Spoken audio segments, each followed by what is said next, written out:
Assalomu alaykum aziz kuzatuvchilar. Bugun sizlar bilan antibiotiklar haqida gaplashib o'tamiz.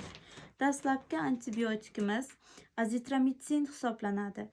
Biz azitromitsinni ko'proq hollarda tomoq va nafas yo'llari infeksiyalarida foydalanamiz. Keyingisi bu amoksitsilin hisoblanadi. Amoksitsilin esa umumiy bakterial infeksiyalarda qo'llaniladi. Keyingi antibiotik bu daksatsiklin hisoblanadi. U teri, o'pka va siydik chiqarish yo'llaridagi infeksiyalarga qarshi kurashadi.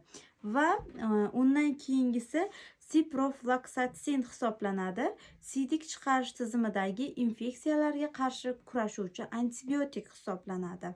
Oxirgisi bu metronidazol hisoblanadi.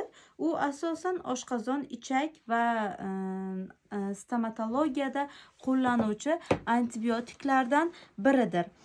Sizlarga qisqacha antibiotiklar haqida aytib o'tdim.